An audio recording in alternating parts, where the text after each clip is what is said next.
할렐루야. 오늘도 예배하신 하나님의 은혜가 우리 성도님들과 함께 하시길 예수님 이름으로 축복합니다. 오늘 우리에게 주시는 하나님 말씀은 요한복음 9장 14절에서 16절까지 말씀 우리 함께 보겠습니다.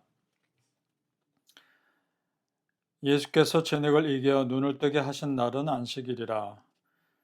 그러므로 바리새인들도 그가 어떻게 되었는지를 물으니 이르되 그 사람이 진흙을 내 눈에 바르매 내가 씻고 보나이다 하니, 바리새인 중에 어떤 사람은 말하되 이 사람이 안식일을 지키지 아니하니 하나님께로부터 온 자가 아니라 하며, 어떤 사람은 말하되 죄인으로서 어떻게 이러한 표적을 행하겠느냐 하여 그들 중에 분쟁이 있었더니.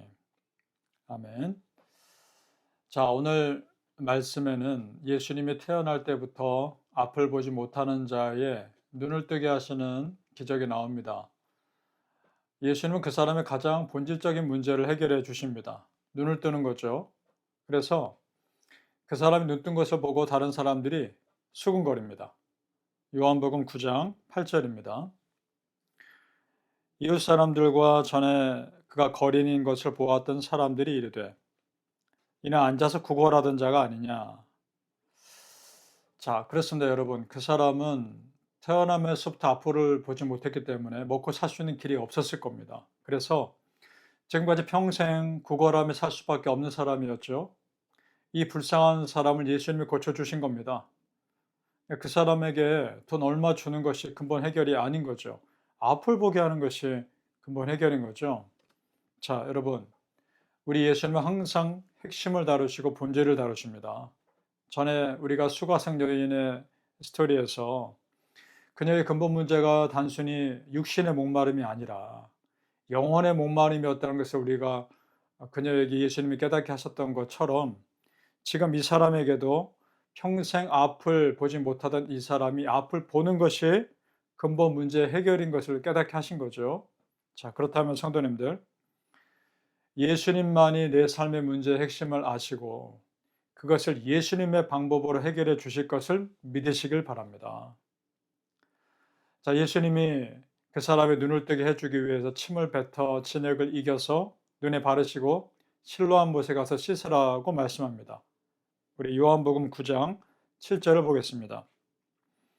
이르시되 실로암 못에 가서 씻으라 하시니, 실로암은 번역하면 보냄을 받았다는 뜻이라. 이에 가서 씻고 밝은 눈으로 왔더라.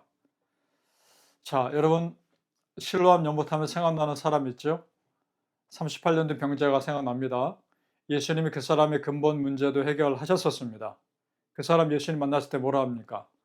다른 사람들이 자기를 연못에 데려다 주지 못한다고 불평했었죠? 그러나 예수님은 그 연못에 들어가는 것이 중요한 것이 아니라 실제로 걷는 것이 중요한 것임을 아셨기에 그 자리에서 걷게 하시죠. 그것이 더 본질이고 근본이 아닙니까? 바로 그 실로암 못에 가서 지금 씻으라는 겁니다. 자, 그렇다면 지금 이 사람도 앞을 보는 것이 근본 문제 해결이라는 거죠. 그것을 해결해 주시겠다는 겁니다. 자, 여러분, 지금 예수님이 이렇게 본질을 다루시는 것과 바리새인들이 비본질에 집중하는 것이 결국은 충돌합니다. 자, 예수님이 앞을 보지 못하는 자를 고쳐주신 그 날이 안식일이었거든요. 그것이 문제가 됩니다. 자, 생각해 보세요. 그럼 안식일에 이런 일을 하면 바리새인들이나 다른 유대인들이 그것을 분명히 문제 삼을 것을 예수님이 모르셨을까요? 왜 모르십니까? 아시죠? 자, 그럼에도 그 사람을 고치는 것이 그 사람에게 너무나 중요한 일이니까 비판받은 것을 알면서도 고쳐주신 겁니다. 자, 그러니까 여러분, 예수님은 율법의 글자 자체에 묶여 있는 분이 아니었습니다. 율법의 속뜻, 그 정신을 알고 율법에 자유하신 분이었죠. 자, 예를 들어 우리 십계명을 생각해 봅시다. 십계명 처음부터 네 번째까지는 하나님에 대한 말씀이고요. 다섯 번째부터 열 번째가 사람에 대한 말씀이죠. 그걸 간단히 정리하면 하나님 사랑, 사람 사랑입니다. 그러니까 결국 그 율법의 핵심 정신은 사랑이라는 겁니다. 예수님은 그것을 실천하고 계시는 거죠. 그리고 당신께서 사람들로부터 공격받을 것을 아시면서도 그 사랑을 지금 실천하고 계신 겁니다. 즉, 내가 손해받을지라도 다른 사람을 위해서 마땅히 해야 할 일을 하는 것, 그것이 사랑이라는 것을 직접 예수님이 몸으로 보여주고 계시는 거죠. 자, 그런데 역시나 바리새인들이 예수님을 공격합니다. 자, 요한복음 9장 16절 말씀 보겠습니다. 바리새인 중에 어떤 사람은 말하되 이 사람이 안식일을 지키지 아니하니 하나님께로부터 온 자가 아니라 하며, 어떤 사람은 말하되 죄인으로서 어떻게 이러한 표적을 행하겠느냐 하여 그들 중에 분쟁이 있었더니. 자, 보세요. 바리새인들 안에서도 지금 의견이 나뉘고 있죠. 예수님이 안식일 지키지 않았으니까 이 사람은 하나님으로부터 온 사람이 아니다 라고 말하는 사람이 있는가 하면, 어떤 사람은 예수님이 죄인이라면 어떻게 이런 기적을 행하겠느냐, 그러니까 이 사람은 뭔가 특별하다 라고 의견이 나눴던 것 같습니다. 자, 그런데 여러분, 이런 의견이 나눔 자체가 아무런 의미가 없는 겁니다. 중요한 것은 그 사람은 지금 앞을 본다는 것이고, 그것을 예수님이 고쳐주셨다는 겁니다. 그러니까 지금 바리새인들과 다른 유대인들은 그 안식일 규례에 갇혀서 정말 중요한 것을 생각하지 못하고 있는 거죠. 자, 성도님들, 지금 우리가 보아야 할 더 중요한 영적인 진리를 볼 수 있는 눈을 달라고 기도합시다. 내가 고집하고 있는 어떤 것이 오히려 내가 정말 봐야 할 것을 보지 못하게 방해할 수도 있는 겁니다. 그래서 그것을 내려놓을 수 있는 겸손과 용기가 필요해요. 막상 내 고집을 내려놓고 보면 그것이 그렇게 중요하지 않았다는 것을 또한 깨달을 수 있습니다.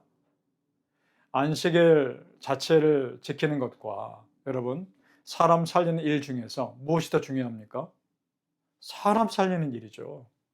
우리는 그러면 예수님 따라가면 됩니다.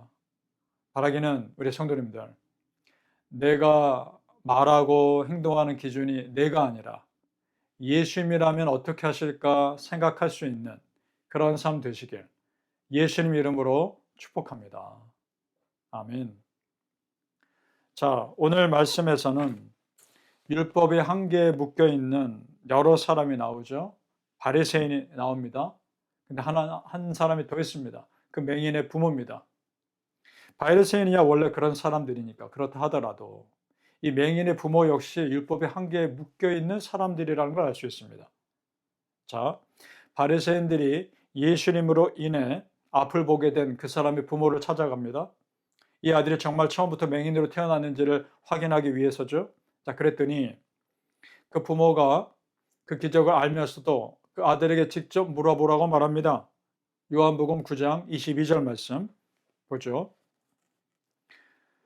그 부모가 이렇게 말한 것은 이미 유대인들이 누구든지 예수를 그리스도로 시인하는 자는 출교하기로 결의하였으므로 그들을 무서워함이로라. 아멘. 자, 여러분 생각해 보세요. 평생 앞 못 보는 자기 아들이 눈을 뜬 겁니다.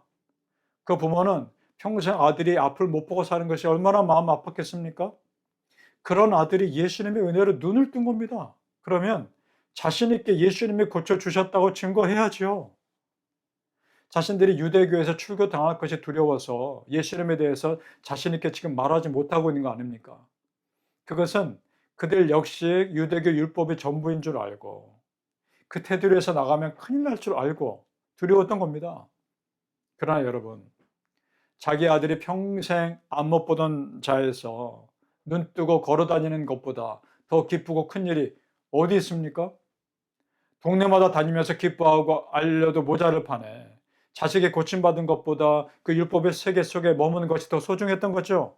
그러니까 여러분, 오늘 말씀에서 진정으로 앞을 못 보는 자는 바리새인과 이 부모들입니다.